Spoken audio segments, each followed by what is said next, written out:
جی ہاں، رہبر، سالار، قائد، سربراہ، رہنما، مرشد، پیشوا، مقتدی، لیڈر، ناصح، واعظ، استاد، معلم، مدرس، صاحب علم و حکمت، صاحب بصیرت، صاحب فراست، منکسر مزاج، متواضع، بے باک، بے خوف، صاف گو، حق پرست، حقیقت شناس، صادق القول، توحید پرست، حق پرست، پاک سیرت، صالح، پاک باز، صاحب تقوی، عظیم، محترم، نیک نام، جہاں رسیدہ، باعزت، باوقار، باشعور، عالی نسب، صاحب ثروت، فارغ البال، خوش طبع، خوش مزاج، دی مرتبت، لائق احترام، فیاض، سخی، تواضع و خاطر داری کرنے والا، محسن، مربی، سرپرست، ولی، ادیب، سخنور، سخندہ، سخن شناس، ماہر زبان، انشا پرداز،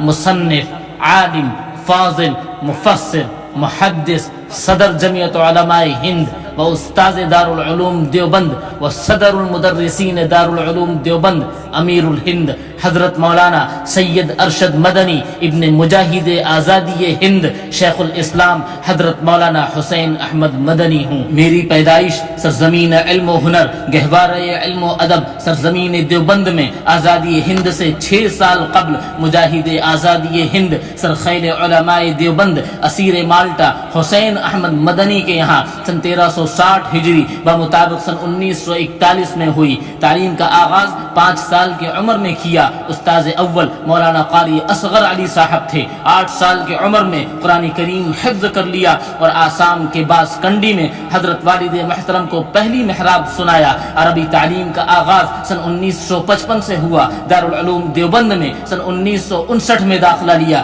جہاں عربی زبان میں عبور و مہارت کے لیے مولانا وحید الزما کیرانوی کے سامنے زانو طلب مستحق کیا۔ پھر عربی زبان میں مہارت تامہ کے لیے شیخ عبد الوہاب محمود عبد الوہاب مصری رحمہ اللہ سے استفادہ کیا۔ دارالعلوم سے درس نظامی کی تکمیل سن 1963 میں ہوئی۔ معروف اساتذہ کرام میں مولانا سید فخر الدین مراد آبادی، مولانا اعزاز علی امروہوی، علامہ ابراہیم بلیاوی، مولانا جلیل کیرانوی، مولانا اختر حسین دیوبندی علیہم الرحمہ شامل ہیں۔ دینی علوم سے فراغت کے بعد بیت و سلوک کے منازل طے کرنے کے لیے برادر کبیر فدائے ملت حضرت مولانا اسعد مدنی کی رہنمائی حاصل کی اور قلیل عرصے میں ہی بیت الخلافت کی اجازت سے ہمکنار ہوا۔ تصوف و سلوک میں مزید پختگی کے لیے مدینہ شریف تشریف لے گیا اور وہاں 14 ماہ تک مسلسل حرم نبوی صلی اللہ علیہ وسلم میں گزار کر روحانیت حاصل کی۔ حصول علم سے فراغت اور سلوک کے منازل طے کرنے کے بعد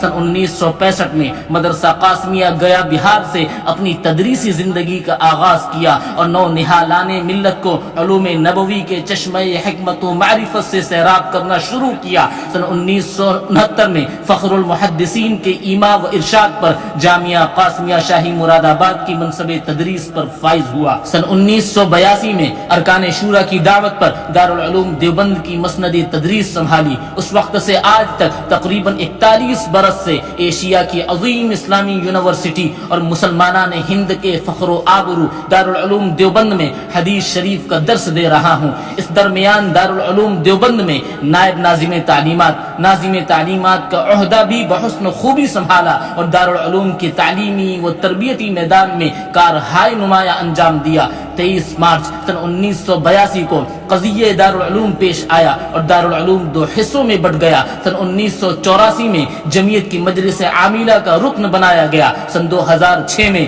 فدائے ملت کے وصال کے بعد صدر منتخب ہوا۔ سن 2008 میں جمعیت 2 حصوں میں تقسیم ہو گئی۔ ایک دھڑے کے صدر قاری عثمان صاحب منصور پوری بنائے گئے اور دوسرے دھڑے کا میں رہا۔ قاری عثمان منصور پوری کے وصال کے بعد بھتیجے مولانا محمود مدنی صدر منتخب ہوئے۔ حضرت مفتی سعید پالن پوری رحمۃ اللہ علیہ کے وصال کے بعد اکابرین نے مجھ پر بھروسہ و اعتماد کرتے ہوئے دارالعلوم دیوبند کے صدر المدرسین کا عہدہ تفویض کیا، جسے بحسن خوبی نبھا رہا ہوں۔ تعلیم و تدریس کے ساتھ ساتھ تصنیف و تالیف کا بھی شوق اکابرین علماء دیوبند سے ورثے میں ملا۔ کئی کتابوں کو تحقیق و تعلیق کے ساتھ شائع کرنے کا سلسلہ جاری و ساری ہے۔ اتنا ہی نہیں، دینی ماحول میں عصری تعلیم کا نظام قائم کیا اور سن 1997 1997 میں مدنی چیریٹیبل ٹرسٹ کی بنیاد ڈالی۔ اس ٹرسٹ کے تحت مدارس و مکاتب کا ہریانہ، پنجاب، ہماچل پردیش سمیت دیگر ریاستوں میں جال بچھا ہوا ہے،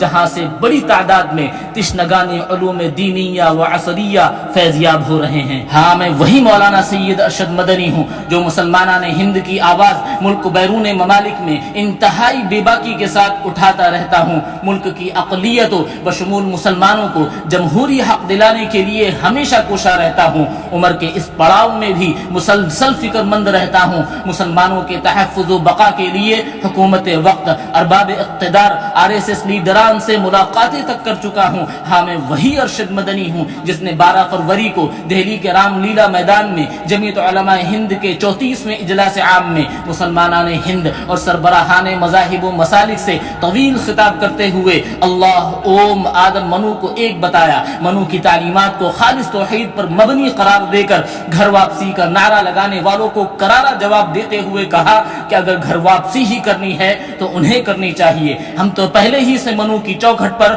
اپنا ماتھا رکھے ہوئے ہیں۔ میں نے اپنی تقریر میں کہا تھا، BJP حکومت سے قبل 30 کروڑ مسلمانوں کی گھر واپسی کی آواز پہلے کبھی نہیں اٹھی تھی۔ اس حکومت کے آنے کے بعد فرقہ پرست ذہنیت اتنی آزاد ہو گئی کہ وہ یہ سمجھتی ہے کہ ہم 30 کروڑ مسلمانوں کو گھر واپس کی طرف لے جائیں گے، اس لیے کہ ہندو ان کا گھر ہے، ان کے باپ دادا ہندو تھے۔ میرا یہ کہنا ہے کہ آدم علیہ السلام جسے منو کہا جاتا ہے وہ سرزمین ہند تشریف لائے۔ ان کی تعلیمات توحید خالص پر مبنی تھی، وہ موحد تھے اور اوم ایک اللہ کی پرستش کرتے تھے، اس کے سوا نہ کسی کو پوجتے تھے نہ مانتے تھے۔ یہ ہمارا عقیدہ ہے۔ اسلام کوئی نیا دین تھوڑی ہے، یہ تو وہی دین ہے جو حضرت آدم علیہ السلام سے شروع ہوتا ہے۔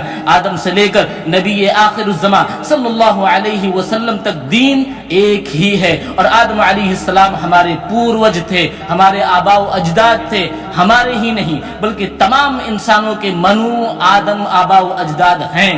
ہم آدم سے آدمی کہلائے اور منو سے منشیہ کہلائے، ہم ایک ہی آدم کی سنتان اور اولاد ہے اور اسی آدم کے توحید خالص پر ایمان رکھتے ہیں، پھر ہمیں گھر واپسی کی ضرورت ہی نہیں۔ میری اس تقریر کے بعد وہیں اسٹیج پر ہی جین دھرم کے مذہبی رہنما نے اعتراض کیا اور غلط زبان استعمال کرتے ہوئے میرے بیان کو بیہودہ قرار دیا اور دعوت مناظرہ دینے لگا۔ میڈیا میں بھی شور شرابہ اور ہنگامہ برپا ہے۔ کچھ لوگ اسے غیر ضروری بیان قرار دے رہے ہیں، کچھ کا کہنا ہے کہ سدبھاونا کے اسٹیج سے امن و ایکتا کی بات ہونی چاہیے تھی۔ کچھ بیان کی حمایت کر رہے ہیں تو کچھ لوگ بیان کی مخالفت کر رہے ہیں، اور یہ دونوں سلسلہ ہنوز جاری ہے۔ لیکن اتنے بڑے مجمع میں نعرہ مستانہ اور توحید خالص کی دعوت دینے کا مقصد دوسروں کے مذاہب و ادیان کو برا بھلا کہے بغیر دین اسلام کی حقانیت واضح کرنا، گھر واپسی کا نعرہ لگانے والوں کو منو یعنی آدم کی تعلیمات سے روشناس کرانا